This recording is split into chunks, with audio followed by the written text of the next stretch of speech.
안녕하세요. 세차와 벵갈 고양이 부산 스탠보이 초량전 김대웅입니다. 세차 이야기, 오늘은 어쩌다 밤 산책.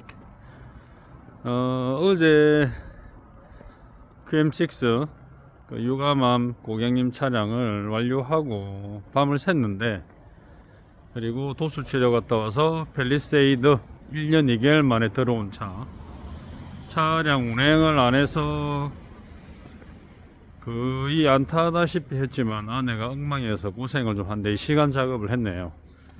그리고 잠을 잤어야 되는데 엊그제 비가 와서 제 차 그랜드 TG 기본 세차를 해놓고, 그러다가 가게 한 4시 다 돼가 쓰러졌나, 거의 소파에 이제 쓰러져 가지고 잠을 좀 잤습니다. 꿈에 어찌나 뭐가 꼴태기를 누가 긁는지 생각해 보니까 가게이 소냐가지고 요즘 제 얼굴을 갖다가 왼손 왼발로 발톱을 꺼내 가지고 긁어요. 그래서 깨다가 한 4시간 잤는 모양인데, 와이프 전화가 전화해주고, 그러다가 정신을 좀 차리고 조금 더 잘까 하는데, 어제 아이 동생 차량 QM6 여자 고객님 전화가 왔습니다. 사장님, 시트가 좌우로 움직여요. 이거 무슨 일이지? 그 시트가 문제가 생겨가지고 그 전후 정방향으로 작동을 안 하고 좌우로 시트가 움직이는. 이게 이런 게 이제 또 디테일링 샵 하면서 간혹 가다가 힘든 거예요. 힘들어요. 작은 문제들은 보통 있긴 한데, 소소하게 시트 탈부착 하다가 시트 밑에 고정했는 플라스틱 뭐가 조그만 게 부러진다, 아니면 어제처럼 선바이저 고정 볼트 캡이 너무 얇아서 탈거하다가 부러졌다, 그런 것들. 그런데 예전에 제가 SM5 엄청나게 525 시리즈 그런 차는 상당히 오래됐잖아요. 제 기억으로 20년도에 나온 걸로 기억했는데, 그런 경우는 오래돼서 노후돼 가지고 풀리지 않아서 문제가 생기는 것들도 있고, 어제 이 차 같은 경우는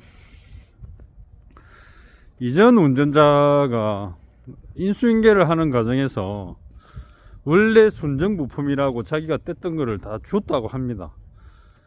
보니까 아까도 들어와서 이제 이 차가 LPG 차량이고, 어제도 배터리 방전이 됐고 3년이 된 차라서 불안해서 이제 시트를 테스트하면서 전후 테스트를 할 때 배터리 소모가 많으니까 이게 한쪽으로 갔다가 정방향으로 갔다가 하는 거를 한 2시간 가까이 테스트를 했어요.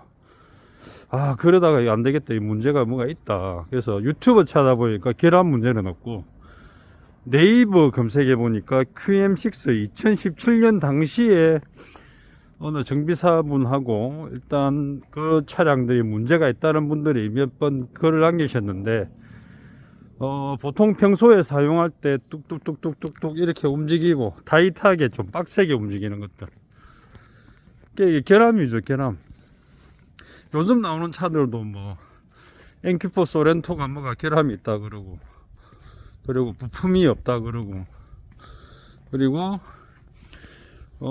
해당 차량은 여성 고객님이지만 기아차 어머니가 타시는 스포티지 운행을 해보시고 QM6를 타보니까 그 쇼바 현가장치, 쿠션, 어떤 핸들링 이런 것들이 좀 다르다고 합니다.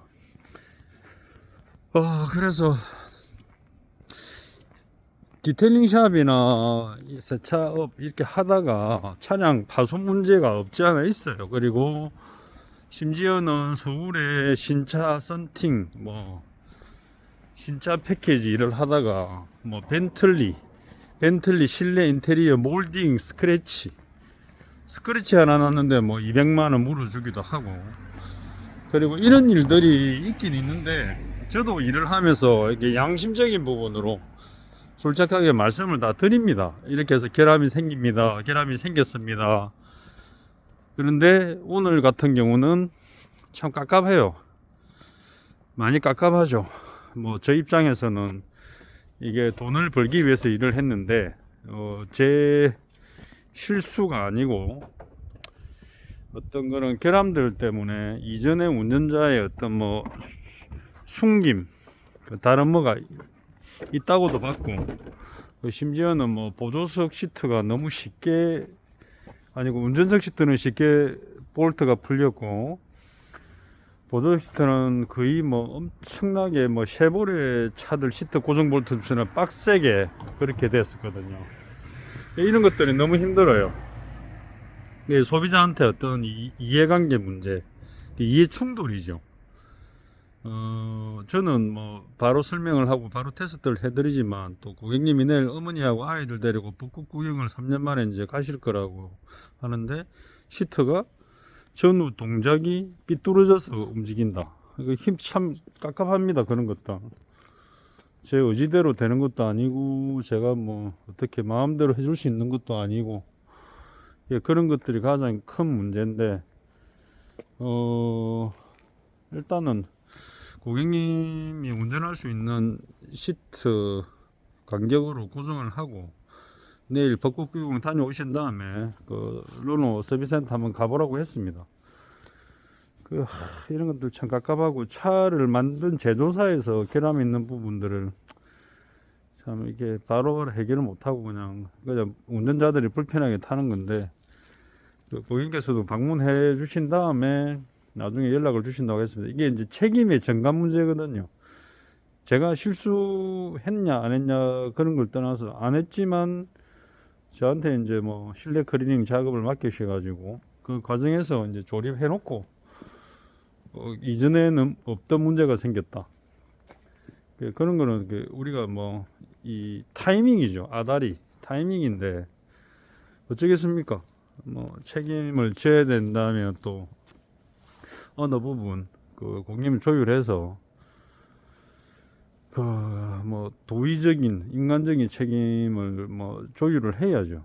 이런 거는 뭐 항상 늘 생각하고 있습니다. 예전에 지금 제 가게 주차장에 왔는데 2층에 수입차 부품회사 먼저 근무했던 직원들이 좀 싸가지 없는 행동들을 하고, 지금 근무하는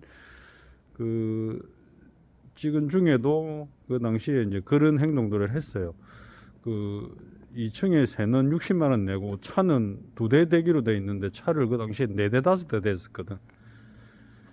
그런 부분들도 참 스트레스를 많이 받게 했고, 이게 서로 인간적으로 풀어나가면 좋은 것들이 일방적인 입장 차이, 개인적인 이기주의, 그런 것들 때문에 저는 이제 세차를 해놓고 차를 여기 길가 주차를 많이 했었어요.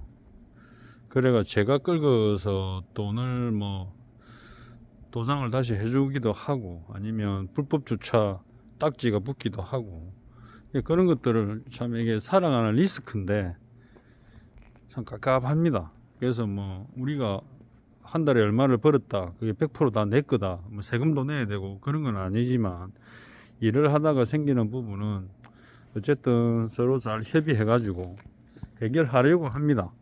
그게 또 맞고, 또 고객님이 또 육아하시면서 또 힘들게 차를 하나 구입하시는 그런 과정에서 또 저한테 또 클리닝을 잘 맡겨 주셨고, 저도 성심성의껏 또 일을 더 해가지고 깔끔하게 해드리려고 노력을 했는데, 어떤 뭐 일들이 발생하는 부분이 예상할 수 없는 거라서, 일단은 고객님이 벚꽃 구경 잘 갔다 오시고, 저도 또 덕분에 또 휴무해가지고 내일은 이제 또 아내하고 벚꽃 나들이를 오랜만에 한번 가볼까 합니다. 드라이브를 가야죠. 여기 기본 세차를 제가 그랜저 해놨습니다. 비에 맞아가지고 엉망이 있는데, 일단은 살아가는 게 쉽지 않다. 그리고 책임져야 될 거는 꼭 책임을 져야 된다. 그 말씀을 드리고 싶었습니다. 어쩌다 밤길 산책. 고객님이 육아 중이어서 제가 차를 갖다 드리고 왔어요. 그리고 또 오랜만에 삼복도로 올라가서 걸어 내려오고, 이 시간이 지금 11시 반이 넘은 시간인데 뭔가 모르게 동네가 조용하죠. 평일이니까. 주변에 이제 아파트들이 생겨서 옛날 이 촌양이나 수정동 동네가 좀 많이 변했는데 오랜만에 그런 산책도 했습니다.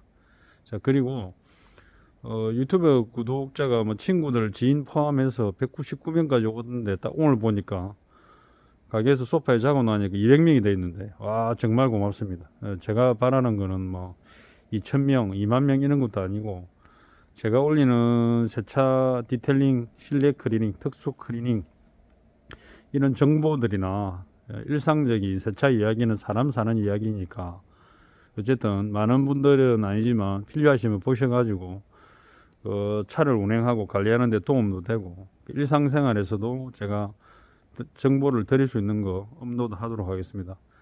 좋은 보험 되시고 항상 건강하고 안전운전 하십시오. 고맙습니다.